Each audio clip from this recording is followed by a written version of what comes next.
Bismillahirrahmanirrahim. Assalamualaikum warahmatullahi wabarakatuh. Perkenalkan, nama saya Naili Himatul Ulia, NIM 31200008 dari Prodi Ilmu Al-Quran dan Tafsir.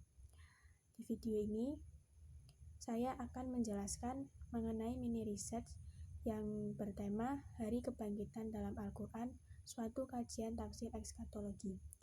Video ini dibuat untuk memenuhi tugas ujian akhir semester mata kuliah Peradaban Mekah dan Madinah Klasik, di mana tema ini mengangkat 3 rumusan masalah, yaitu yang pertama, apa dan bagaimana hari kebangkitan yang dapat dipahami dari ayat-ayat Al-Quran.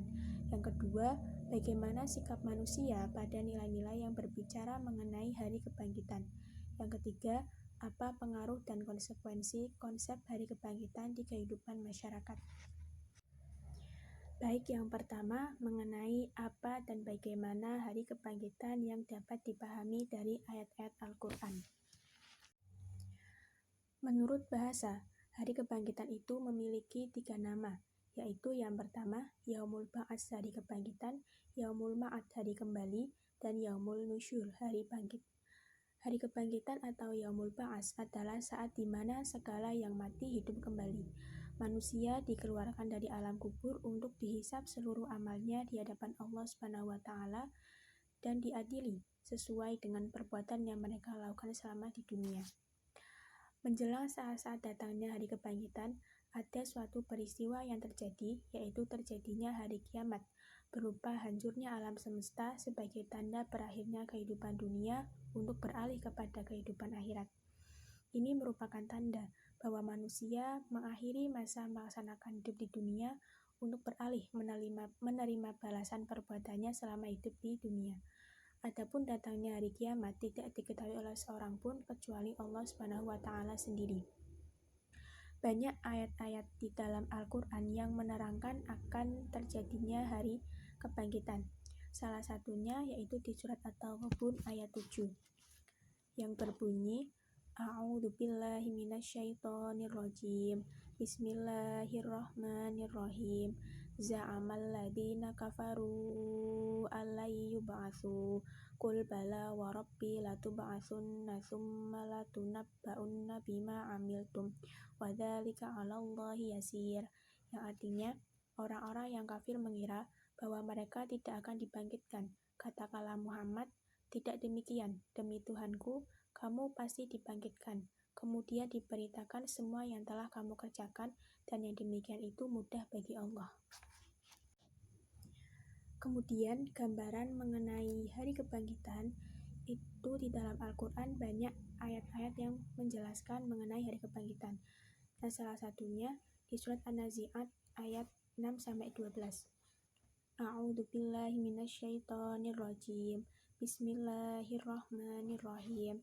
Yauma tarjufur rajifah, tasba'uhar radifah, qulubun yauma idin wajifah, absaruha khaji'ah, yaquluna inna lamarduduna fil hafirah, a idza kunna 'idzaman nakhirah, qalu tilka idzan karratun khasirah.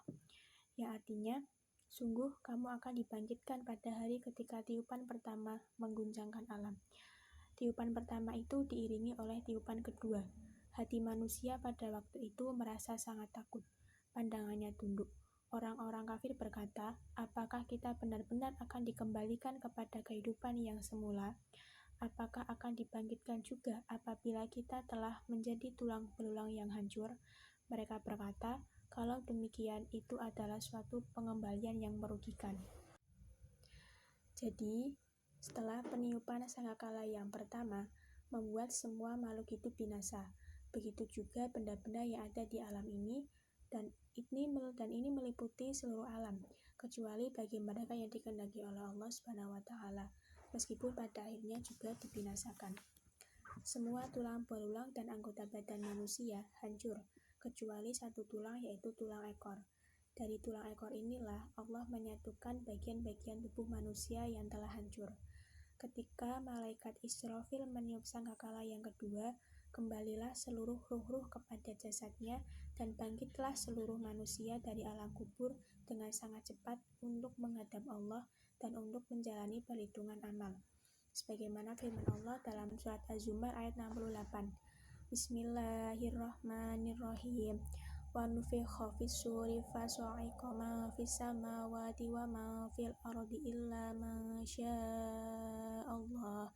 Tsumma nufikha fihi ukhra fa idza hum qiyamun yanzurun. Ya, artinya, dan sangkakala pun ditiup, maka matilah semua makhluk yang di langit dan di bumi kecuali mereka yang dikehendaki Allah. Kemudian ditiup sekali lagi sangkakala itu, maka seketika itu mereka bangun dari kuburnya menunggu keputusan Allah.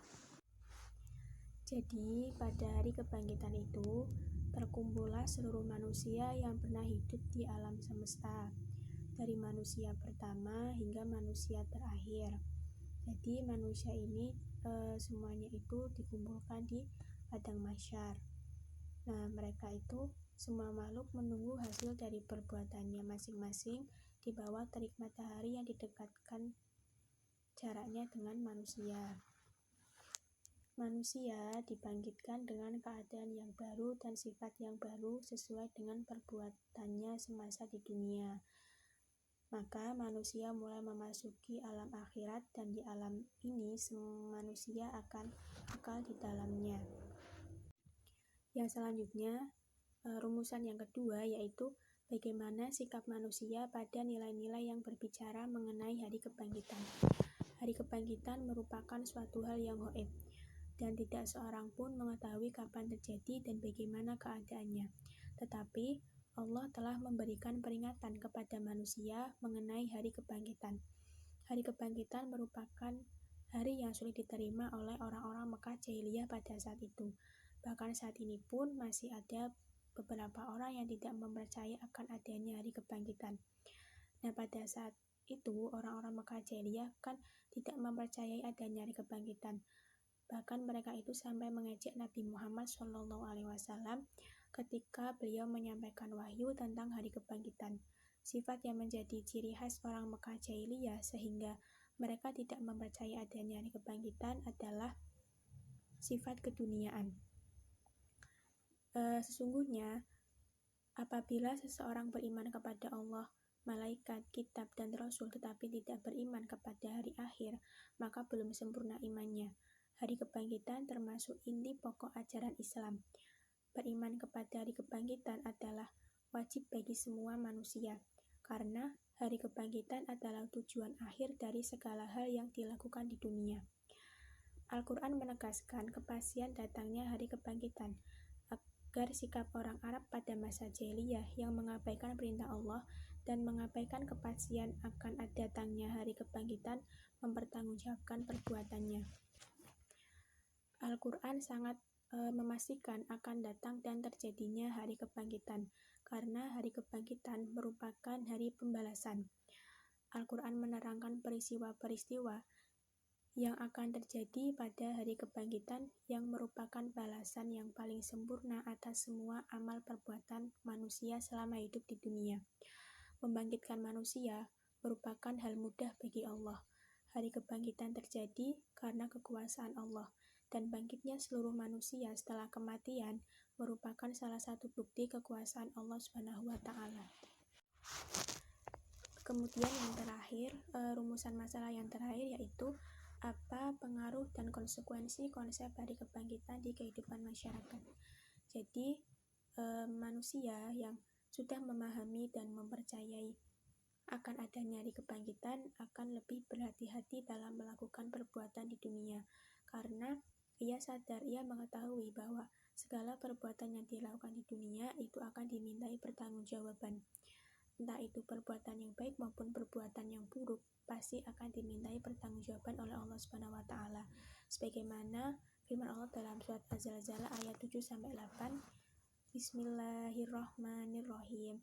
Faman ya'mal mithqala dzarratin khairan yarah wa man ya'mal mithqala dzarratin syarran yarah. Ya, artinya, maka barang siapa mengerjakan kebaikan seberat zarah, niscaya dia akan melihat balasannya. Dan barang siapa mengerjakan kejahatan seberat zarah, misalnya dia akan melihat balasannya.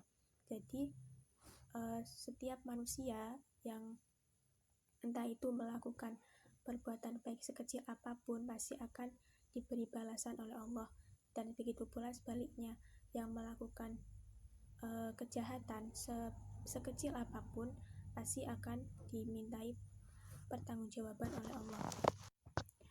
Dan dengan kita beriman kepada hari kebangkitan, kita sebagai manusia akan semakin sadar bahwa manusia itu diciptakan bukan tanpa maksud dan bukan tanpa tujuan, tetapi manusia diciptakan itu untuk beribadah kepada Allah SWT. Jadi selama hidup di dunia, tetaplah berbuat baik, karena setiap amal perbuatan yang kita lakukan selama hidup di dunia akan dimintai pertanggungjawaban oleh Allah di akhirat kelak, sekecil apapun itu. Cukup sekian dari saya. Mohon maaf apabila dalam video ini masih banyak kesalahan. Terima kasih. Wallahul muwaffiq ila aqwamit thoriq. Wassalamualaikum warahmatullahi wabarakatuh.